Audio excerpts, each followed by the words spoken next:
इस वीडियो में हम आयुर्वेद की अत्रि देव विद्या अलंकार द्वारा लिखित बहुत ही महत्वपूर्ण पुस्तक आयुर्वेद का इतिहास के अंतर्गत इसके पहले अध्याय के विषय यजुर्वेद में आयुर्वेद का वर्णन करेंगे।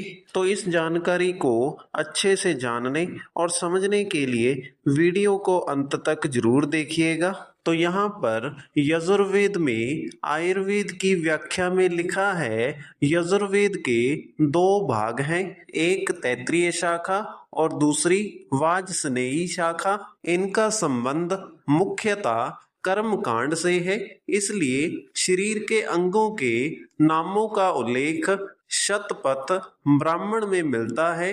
यजुर्वेद में वरण्य विषय का ज्ञान एकमात्र वाजसनेयी संहिता के अध्ययन से हो सकता है। इस संहिता में 40 अध्याय हैं। इसके बाद औषधि सूक्त नामक हेडिंग लिखा गया है, जिसकी व्याख्या में लिखा है, यजुर्वेद में औषधियों के लिए बहुतेरे मंत्र आते हैं। इनसे स्पष्ट है कि औषधियों का उपयोग यज्ञ कर्म तथा स्वास्थ्य के लिए विशेष होता था।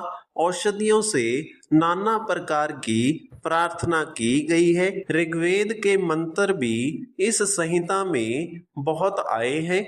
यथा औषधियां जो कि 3 युगों से पहले उत्पन्न हुई, उन भरण पोषण करने वाली औषधियों के 100 और 7 स्थान हैं, ऐसा मैं जानता हूँ। हे माता औषधियों, माता के समान स्नेह और रक्षा देने वाली, तुम्हारे अपरिमित जन्म स्थान है, तुम्हारे पौधगम असंख्य है, तुम्हारे कर्म असंख्य है, इसीलिए तुम मुझको रोग रहित करो। इसके बाद अगले पैरे में लिखा है, हे औषधि, तुम माता के समान हो, इसलिए हे देवी, तुमसे प्रार्थना करता हूँ कि तुमको मैं घोड़ों, गायों तथा अपने लिए औषधि रूप में रोग नाश करने के लिए देता हूँ। जो फल वाली, जो फल रहित, जो पुष्प रहित और जो पुष्प वाली है, जिनको बृहस्पति परमात्मा ने उत्पन्न किया है, वे मुझे पाप रोग से छुड़ाए। हे औषधियों, तुमको खोदने वाला नष्ट ना हो और जिसके लिए मैं खोद रहा हूँ वह व्यक्ति भी नष्ट ना हो। 2 पैर वाले मानव एवं 4 पैर वाले पशु सब रोग रहित हो। हे औषधि, तू श्रेष्ठ है, तेरे सब वृक्ष अधशाई हैं। जो हमारा नाश करना चाहता है या करता है वह तेरे नीचे आए।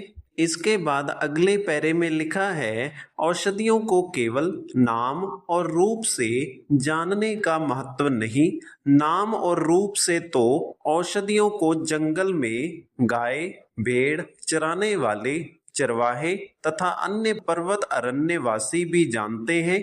इनके उपयोग को देश काल के अनुसार एवं प्रत्येक पुरुष की विवेचना करके जो जानता है वही सच्चा भिषक है, ऐसा चरक संहिता में लिखा गया है। इसके बाद आगे लिखा है, औषधियों की महत्ता और उनके प्रति पूज्य भाव पंडित राज जगन्नाथ के श्लोक से स्पष्ट है। इस श्लोक का अर्थ अगले पैरे में लिखा है, जो वृक्ष फूल पत्ते और फलों के बोझ को उठाए हुए धूप की तपन और शीत की पीड़ा सहन करता है तथा दूसरे के सुख के लिए अपना शरीर अर्पित कर देता है, उस वंदनीय श्रेष्ठ तरु के लिए नमस्कार है। यही उदात्त भावना वेद मंत्रों में है। इस महान भावना का आदिम स्रोत वेद की रचनाएं हैं। वेद में औषधियों को राज्ञ कहा गया है। औषधियां माता की तरह रक्षा करती हैं। जिस मनुष्य को औषधियों का सम्यक ज्ञान होता है उसे ही भिषक कहा जाता है।